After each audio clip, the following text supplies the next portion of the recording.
Nama Bapa dan Putra dan Roh Kudus. Amin. Allah Bapa di surga, kami mengucap syukur dan terima kasih. Hari ini kami merayakan Hari Sumpah Pemuda, tonggak sejarah dalam perjuangan bangsa kami. Para pemuda mengikrarkan dan mendeklarasikan sebagai satu bangsa, satu tanah air, satu bahasa. Dan itu menjadi daya dorong bagi kami untuk semakin membebaskan bangsa kami dari penjajahan. Hari ini juga kami merayakan Rasul Simon, orang Selot, dan Judas Tadius. Dua tokoh yang memperjuangkan kemerdekaan bangsa Israel dari penjajahan. Semoga kedua orang kudus ini mengilhami dan mendorong bangsa kami untuk terus memerdekakan diri, terutama dari segala dosa, kekurangan, dan keterbatasan. Demi Kristus Tuhan dan pengantara kami. Amin. Para saudaraku yang terkasih dan berbahagia dalam Kristus, hari ini merupakan hari besar dan menjadi hari di mana bangsa kami mendapat tonggak penting dalam proses pemerdekaan. Ya. Karena para pemuda kami menyatakan bersama-sama dari berbagai macam suku, bahasa, kelompok, golongan, menyatakan diri sebagai bangsa yang satu dalam bahasa, tanah air, dan berbangsa. Karena itu kami bersyukur ya Tuhan atas segala hal tersebut, dan kita harus bersyukur, sungguh-sungguh bersyukur. Ya, ada tokoh-tokoh sejarah yang meletakkan dasar fondasi bangunan bangsa Indonesia ini. Hal yang mirip dengan gereja Katolik juga.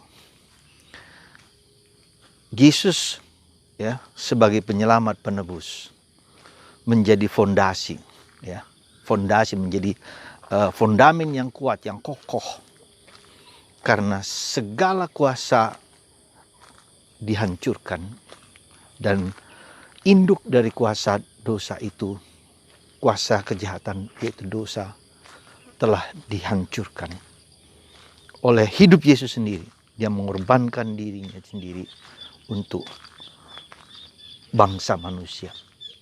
Nah, di atas dasar itulah berdiri para rasul. Berdiri ke-12 rasul yang menjadi pengikut Kristus, di mana ke-12 rasul itu yang mewartakan siapa Yesus itu yang sesungguhnya. Dan ini merupakan sesuatu dasar kokoh bagi kita gereja Katolik, bahwa gereja kita berdasarkan para rasul, berdasarkan saksi-saksi utama akan apa yang dikatakan oleh Yesus. Sekali lagi, gereja Katolik berdasarkan para rasul, saksi-saksi utama, di mana mereka bersama Yesus selama 3 tahun lebih, mendengarkan, bergaul, hidup, tinggal bersama. Jadi pengalaman mengikuti Yesus ini menjadi sesuatu yang kekuatan bagi kita, fondamen, sehingga kita bisa mengatakan kebenaran di situ terjadi. Karena itulah maka kalau kita lihat para Yesus memilih para rasul, kedua rasul, dan Petrus sebagai pemimpin dari para rasul itu. Bukan kebetulan kalau kita perhatikan bagaimana kemudian Petrus mewartakan kabar gembira dan sampai ke pusat pemerintahan, sekali lagi kerajaan Romawi yang dikdaya, yang hebat, yang luar biasa itu ditaklukkan oleh Petrus. Dan di atas batu karang ini akan kudirikan gerejaku. Nah, ini mau menunjukkan kepada kita sekali lagi, fondamen kita itu sungguh-sungguh dikatakan dalam Injil dan Biblis, di atas batu karang ini akan kudirikan gerejaku, dan tidak ada satu kuasa manapun, kuasa neraka manapun yang dapat mengalahkan gereja kita. Nah, mungkin agak sedikit mirip juga dengan Indonesia. Jadi ketika Bung Karno meletakkan dasar-dasar dan menemukan ideologi, menemukan ajarannya tentang Pancasila yang begitu luar biasa, yang menyatukan seluruh aspek dinamika dan latar belakang, entah budaya, entah agama, entah suku, entah apapun, yang merupakan ribuan suku, ya, ribuan bahasa, dipenuhi dengan Pancasila. Dan ini suatu fondamen, dasar ideologi bangsa yang menyatukan bangsa ini, yang menjabat raison d'être, dasar alasan kita ada sebagai orang Indonesia. Dan Soekarno, ya, Soekarno meletakkan dasar itu, menjadi pemimpin itu. Maka itu ketika kemudian dia dipenjarakan, ya, dalam tanda petik ada proses pengalihan kekuasaan.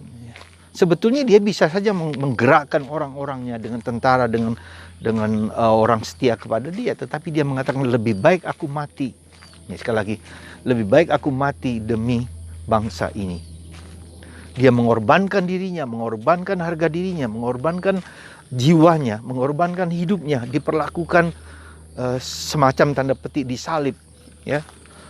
Tidak dihargai sakitnya, supaya dia mati pelan-pelan, katakanlah seperti itu. Dan ini sesuatu yang harus kita lihat dalam sejarah kita. Maka sesuatu yang harus diterima, disyukuri, bahwa ada orang yang berani mengorbankan diri demi bangsa dan negara. Sikap seperti ini yang saya kira yang harus dimiliki, dan itu bagian dari imannya dia. Ya, Gereja Katolik memberi sumbangsi yang besar kepada Soekarno ketika Soekarno berada di ND, diasingkan, dibuang di sana. Soekarno belajar ilmu pengetahuan, membaca buku-buku yang luar biasa dari perpustakaan di sana. Nah, disitulah dia mendapatkan informasi, mendapatkan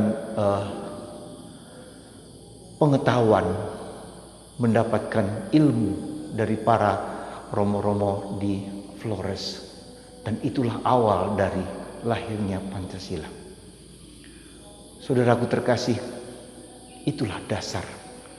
Penting sekali kita harus meletakkan dasar yang kokoh dalam diri kita. Apa yang saya kira penting dan perlu kita sadari? Mari, ya, kita sadar akan dasar hidupku kokoh atau tidak. Bagaimana aku membentuk diriku, membentuk fondamen hidupku, supaya ketika ada badai, ketika ada tantangan, ketika ada godaan, ketika ada penderitaan, aku tetap tabah dan kuat. Ya. Secara spiritual kita semua sudah kuat di dalam Yesus. Hanya perlu kita semakin menemukan, mencari, menggarap, mengolah dasar kita itu, yang tidak bersandar kepada kekuatan kita sendiri, tapi bersandar kepada Kristus yang telah mati, ya, bagi kita manusia. Itulah yang harus kita pegang. Maka ketika kita mendapatkan kesulitan, mendapatkan penderitaan, mengalami salib, mengalami air mata, mengalami derita yang mungkin tidak berkesudahan, kita tetap percaya bahwa orang hebat dibentuk lewat penderitaan dan salib. Dan Soekarno bukan hanya peristiwa mengalami akhir hidupnya menderita seperti itu, seperti disalibkan, dibuat mati, tapi sebelumnya juga dia banyak sekali dibuang ke berbagai macam tempat dan daerah. Disitulah dia dibentuk oleh Kesatuan Indonesia, ke Brastagi, ke Danau Toba, ke Bengkulu, ya, kemudian ke Bangka, ya, ke Flores, ke berbagai macam tempat dia diasingkan, disingkirkan. Dan itu dia membentuk, mengerti, memahami. Begitu hebatnya Indonesia, begitu luasnya Indonesia. Sekali lagi saudaraku terkasih, mari secara sadar atau tidak sadar, mari kita membangun fondamen, ya, membangun fondamen hidup kita lewat penderitaan, lewat kesulitan, lewat beratnya hidup ini. Apapun juga bentuknya, mari kita satukan hati kita dan kita mohon rahmat supaya bangsa kita yang sekarang ini dalam situasi yang tidak mudah ini diberi kekuatan kepada pemimpin kita untuk memahami, menyelami, dan menjalankan segala sesuatu dengan sebaik mungkin. menjadi negarawan itu jauh lebih sulit daripada menjadi penguasa. Ya, banyak orang yang mencari muka, banyak orang yang ingin berkuasa, banyak orang ingin mendapatkan kekuasaan, tetapi dia lupa mau mengorbankan orang lain supaya kekuasaan dapat sampai kepadanya. Sekali lagi semoga Santo Simon dan Judas Tadeus menguatkan bangsa kita terus berjuang untuk terus menyatu. Dan bagi kita sendiri, mari kita buat fondamen hidup kita menjadi seperti batu karang, seperti Petrus. Batu karang ini tidak boleh ada satu kuasa manapun yang boleh menghancurkan hidup kita dalam Kristus. Semoga Tuhan memberkati Anda, satu bangsa, satu bahasa, satu tanah air. Tuhan memberkati kita semua dan memberkati bangsa Indonesia dan para pemimpin kita dalam nama Bapa dan Putra dan Roh Kudus. Amin.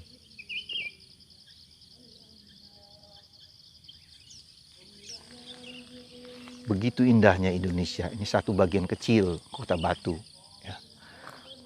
Indonesia dengan gunung, seluruh alam semesta, ya, pantai, laut, burung-burung yang menyanyi riang itu, ya, binatang-binatang.